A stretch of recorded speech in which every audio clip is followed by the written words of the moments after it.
Hello मित्रांनो, माझ्या ब्लॉगमध्ये तुमचं स्वागत आहे. तुम्हाला माहिती आहे का बघा, जगभरामध्ये आता काय चाललंय सगळीकडं तुम्हाला माहितीच आहे. याची सुरुवात बघा पाकिस्तानपासून झाली. पाकिस्तानमध्ये इम्रान खानचं सरकार होतं. इम्रान खानचं सरकार ढासळलं आणि नंतर ना वाटते दुसरं सरकार स्थापन झालं. त्याच्यानंतर श्रीलंकेमध्ये सुद्धा तसंच झालं. श्रीलंकेमध्ये सुद्धा तिथले जनजी लोकांनी वगैरे प्रोटेस्ट केला आणि ते सरकार ढासळलं आणि नवीन सरकार स्थापन केलं. त्याच्यानंतर बांगलादेशमध्ये पण बघा, तर युनिस खान कट्टरपंथी यांचं सरकार आलं. शेख हसीनाचं सरकार पडलं.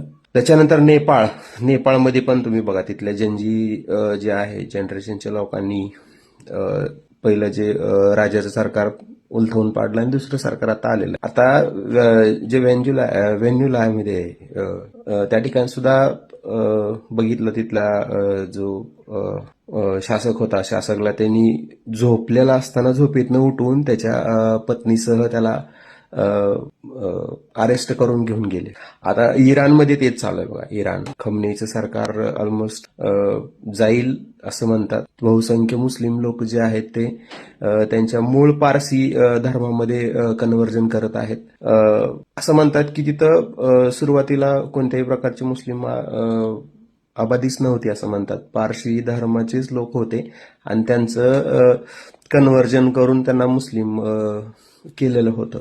आणि आता काय झालंय तर ते पुन्हा त्यांच्या मूळ धर्मामध्ये परत यायचा त्यांचा विचार चाललाय. त्यांनी बघितला त्यांच्या जो ध्वज आहे, राष्ट्रीय ध्वज, ज्याच्यामध्ये सिंह आणि सूर्याचं प्रतीकचिन्ह आहे, तो ध्वज त्यांनी घेतलेला आहे. आणि पण याचा विरोध आता खमनेई सरकार पण करत आहे. तिथल्या बऱ्याचशा तरुण मुलांना फाशी वगैरे देत आहे किंवा विरोध मोडून काढायचा प्रयत्न करत आहे.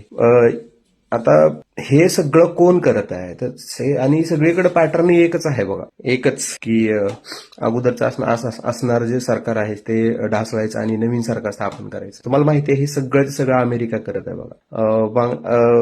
पाकिस्तानमध्ये अमेरिकेचं ऍब्सोल्युटली नॉट असं म्हणणं इम्रान खाननी केलं आणि तो बिलकुल त्याचं सरकार ढासळलं.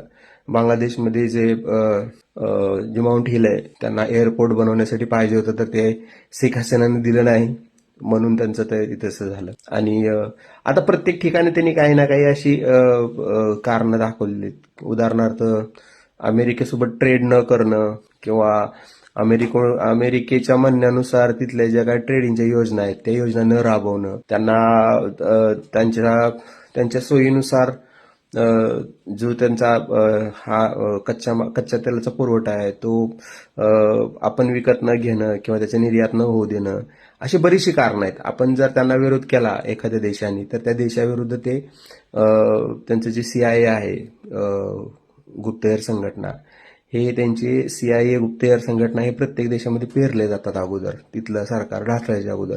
आणि ती गुप्तहेर संघटना हळूहळू तिथले जे विरोधक आहेत त्यांना प्रबळ आणि प्रखर बनवतात आणि त्याच्यानंतर ते कट्टरपंथीच्या सहाय्याने ते तिथलं सरकार ढासळतात. आता हे आपल्यावर सुद्धा झालेलं आहे बघा, म्हणजे त्यांचा प्रयत्न करून झालेला आहे. आणि याचा अर्थ असाही नाही की त्यांनी एकदा प्रयत्न केलाय आणि तो आता पुन्हा करणार नाही, ते पुन्हा भविष्यात सुद्धा करतीलच. तुम्हाला आठवतंय का बाबा, पाठीमागे 2020-21च्या कालखंडामध्ये डोनाल्ड ट्रम्पचा एक दौरा होता, दिल्ली दौरा. त्यावेळेस शाहीन बाग वगैरे ते त्यावेळेस दंगल वगैरे झालेली, आठवतंय का? तर ते सुद्धा त्याचाच एक भाग होता बाबा. म्हणजे अमेरिकाचे एक राष्ट्राध्यक्ष आपल्या देशामध्ये आहे आणि दंगल दिल्लीमध्ये चालू, कारण 2020-21 शाहीन बाग तुम्हाला माहिती असेल बघा. तर हे असं खूप काय आहे. अमेरिका जागतिक महासत्ता आणि जगावर राज्य करण्यासाठी या गोष्टी करतच आहे. तर ह्या गोष्टी आपण पण थोड्या लक्षात घेतल्या पाहिजे. जिओ पॉलिटिक्सच्या आपण पण जरा थोड्या या गोष्टी चर्चा केल्या गेल्या पाहिजे घरामध्ये सुद्धा, आणि आपल्यालाही माहीत झालं पाहिजे. बघा मित्रांनो, तुम्हाला कसा वाटतोय ब्लॉग हा? मुद्दामून या विषयावरती मी थोडं बोललेलो आहे. अजून आपण नेक्स्ट टाइमला अजून नवीन माहिती घेऊन आपण याच्यावर बोलूया. तोपर्यंत धन्यवाद, बाय बाय. जय श्रीराम, जय श्रीराम, जय हिंद.